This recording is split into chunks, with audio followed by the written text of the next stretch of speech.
Kalau 7 ni bermakna dia dah berubah sifat dia dah. Kalau tanya saya, bila dah pergi ke 7, eloknya tukarlah coolant tu. Okey, hai T1 Minit hari ni. Okey, hari ni saya nak jawab ada orang mesej saya tanya, bang, perlu ke tukar coolant ni? Okey, ini kes untuk yang pakai coolant bukan yang pakai air ni, yang pakai coolant. Okey. Sebenarnya kita nak kena faham dulu coolant tu apa. Okey. Sebenarnya coolant ni kita guna untuk bantu menyejukkan enjin kita dengan lebih baik. Sebab dalam coolant tu dia ada campur additif. Tugas additif tu untuk bantu enjin tu lebih sejuk lagi lah. Lebih kurang macam tu ringkasnya. Okey, jadi kat sini kita kena nak tahu. Kita nak kena tahu sifat coolant tu. Okey, biasanya coolant ni sifat dia alkali. Okey, bila alkali dia punya pH tu lebih kurang 8 hingga 10. Lebih kurang lah untuk coolant kereta. Okey, jadi kat sini biasanya kita nak tahu perlu tukar ke tak. Kalau tanya saya kata perlu. Sebab apa?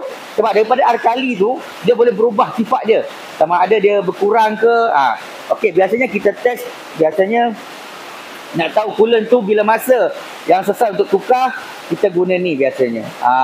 Memang saya simpan dekat kedai lah. Bukan apa, supaya bila customer tanya, bang, coolant saya elok lagi tak? Takkan kita pergi tengok, colour dia cantik lagi. Betul. Tapi sifat dia kita tak boleh nampak. Kita kena test. Jadi kita test tepat.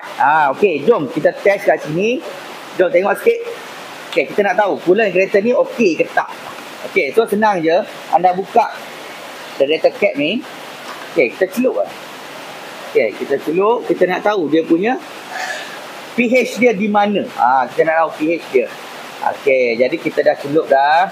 Okey, sekarang kita nak tengok. Saya cakap tadi, pH coolant kena duduk 8 hingga 10. Okey, jadi kita tengok. Okey, kita dah celup dah. Jadi kita tengok kat sini.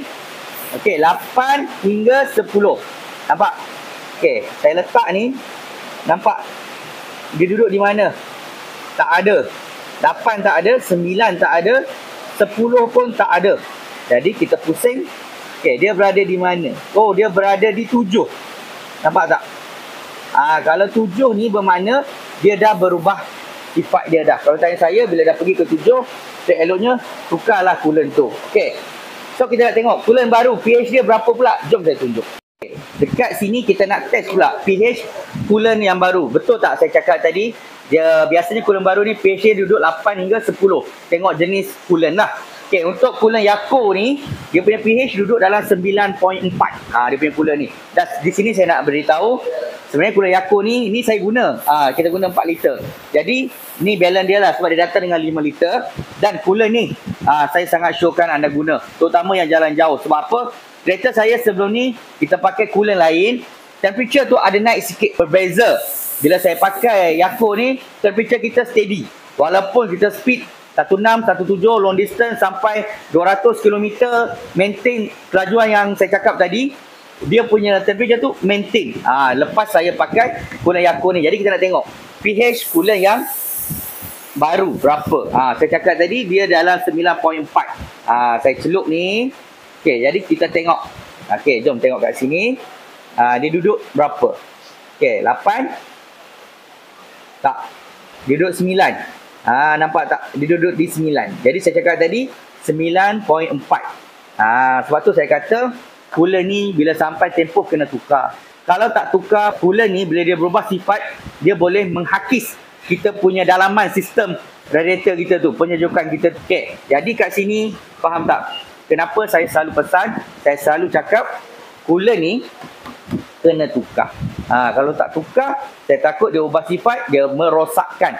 Dia bukan membantu melindungi dah. Dia akan merosakkan sistem kita. Dan memang saya showkan anda guna Yako ni. Okey, untuk coolant Yako ni fully premix, tak payah campur air dah, pakai dia je. Tak payah campur air, dia datang macam ni dengan 5 liter. Harga dia untuk 5 liter ni 145 je.